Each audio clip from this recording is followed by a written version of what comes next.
Lecture de la parole de Dieu. Marc chapitre 10, Bible Martin, intitulé Doctrine de Jésus-Christ du divorce, du salut des enfants, du riche difficilement sauvé, de sa passion, de l'ambition des siens. Enfin, il guérit l'aveugle Bartimée. Lecture de la parole. Puis étant parti de là, il vint sur les confins de la Judée, au-delà du Jourdain. Et les troupes s'étant encore assemblées auprès de lui, il les enseignait comme il avait accoutumé. Alors des pharisiens vinrent à lui, et pour l'éprouver, ils lui demandèrent, est-il permis à un homme de répudier sa femme? Il répondit et leur dit, qu'est-ce que Moïse vous a commandé? Ils dirent, Moïse a permis d'écrire la lettre de divorce et de répudier ainsi sa femme. Et Jésus, répondant, leur dit, il vous a donné ce commandement à cause de la dureté de votre cœur. Mais au commencement de la création, Dieu fit un homme et une femme. C'est pourquoi l'homme laissera son père et sa mère et s'attachera à sa femme. Les deux seront une seule chair. Ainsi, ils ne seront plus deux, mais une seule chair. Que l'homme donc ne sépare pas ce que Dieu a joint. Puis, ses disciples l'interrogèrent encore sur cela même dans la maison. Et il leur dit, quiconque laissera sa femme et se mariera à une autre, il commet un adultère contre elle. Pareillement, si la femme laisse son mari et se marie à un autre, elle commet un adultère. Et on lui présenta des petits-enfants, afin qu'il les touchât. Mais les disciples reprenaient ce qu'il les présentait. Et Jésus, voyant cela, en fut indigné, et il leur dit, laissez venir à moi les petits-enfants, et ne les empêchez point, car le royaume de Dieu appartient à ceux qui leur ressemblent. En vérité, je vous dis que quiconque ne recevra pas comme un petit enfant le royaume de Dieu, il n'y entrera point. Après les avoir donc pris entre ses bras, il les bénit en posant les mains sur eux. Et comme il sortait pour se mettre en chemin, un homme accourut et se mit à genoux devant lui et lui fit cette demande. Maître qui est bon, que ferai-je pour hériter la vie éternelle? Et Jésus lui répondit, pourquoi m'appelles-tu bon? Il n'y a nul être qui soit bon que Dieu. Tu sais les commandements. Ne commets point adultère, ne tue point, ne dérobe point, ne dis point de faux témoignages, ne fais aucun tort à personne, honore ton père et ta mère. Il répondit et lui dit, Maître, j'ai gardé toutes ces choses dès ma jeunesse. Et Jésus, ayant jeté l'œil sur lui, l'aima et lui dit, il te manque une chose. Va et vends tout ce que tu as et le donne aux pauvres, et tu auras un trésor au ciel. Puis viens et me suis, ayant chargé la croix.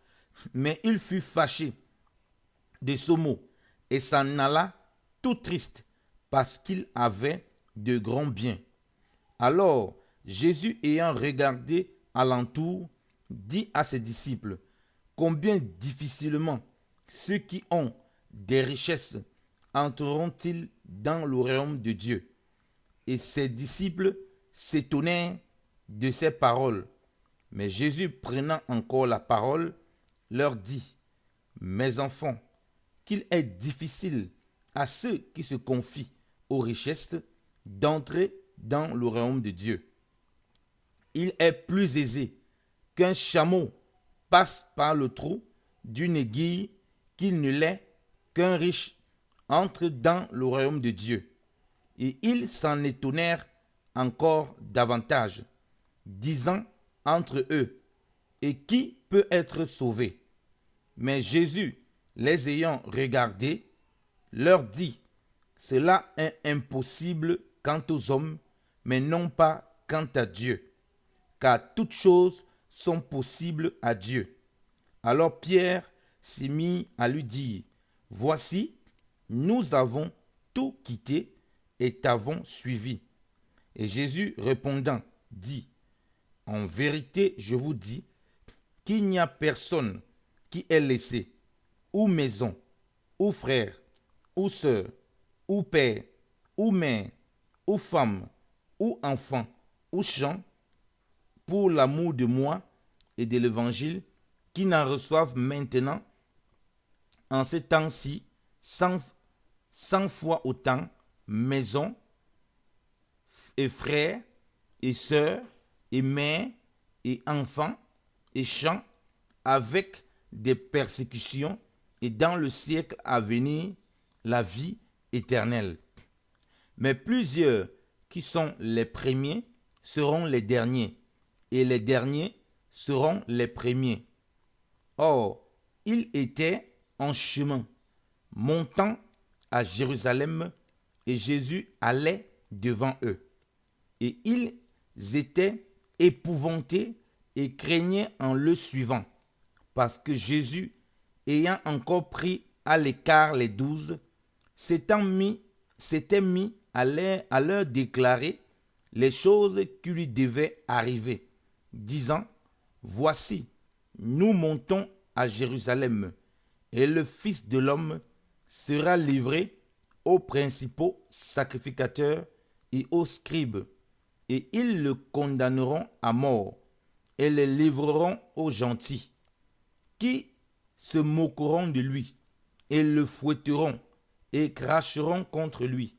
Puis ils le feront mourir, mais il ressuscitera le 3e jour. Alors Jacques et Jean, fils de Zébédée, vinrent à lui en lui disant, Maître, nous voudrions que tu fisses pour nous ce que nous te demanderons. Et il leur dit, que voulez-vous que je fasse pour vous?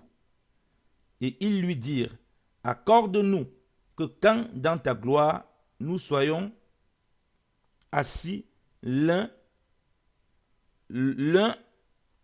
et ils lui dirent, accorde-nous que dans ta gloire nous soyons assis l'un à ta droite et l'autre à ta gauche. Et Jésus leur dit, vous ne savez ce que vous demandez. Pouvez-vous boire la coupe que je dois boire et être baptisé du baptême dont je dois être baptisé? Ils lui répondirent, nous le pouvons. Et Jésus leur dit, il est vrai que vous boirez la coupe que je dois boire et que vous serez baptisés du baptême dont je dois être baptisé, mais d'être assis à ma droite et à ma gauche, ce n'est pas à moi de le donner, mais il sera donné à ceux à qui il est préparé. Ce que les 10 autres ayant ouï, ils conçurent de l'indignation contre Jacques et Jean. Et Jésus, les ayant appelés, leur dit, vous savez que ceux qui dominent sur les nations les maîtrisent, et que les grands d'entre eux usent d'autorité sur elles. Mais il n'en sera pas ainsi entre vous. Mais quiconque voudra être le plus grand entre vous sera votre serviteur. Et quiconque d'entre vous voudra être le premier sera le serviteur de tous. Car aussi, le Fils de l'homme n'est pas venu pour être servi, mais pour servir et pour donner sa vie en rançon pour plusieurs. Puis ils arrivèrent à Jéricho. Et comme il partait de Jéricho avec ses disciples et une grande troupe, un aveugle appelé, Bartimée, c'est-à-dire fils de Timée, était assis sur le chemin et mendiait. Et ayant entendu que c'était Jésus, le Nazaréen, il se mit à crier et à dire, Jésus, fils de David, aie pitié de moi. Et plusieurs le censuraient fortement afin qu'il se tue. Mais il criait encore plus fort, Fils de David, aie pitié de moi. Et Jésus, s'étant arrêté, dit qu'on l'appela. On l'appela donc en lui disant, prends courage, lève-toi, il t'appelle.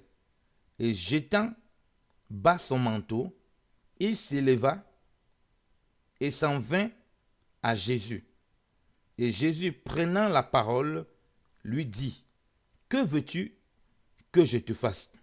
Et l'aveugle lui dit, Maître, que je recouvre la vue. Et Jésus lui dit, va, ta foi t'a sauvé.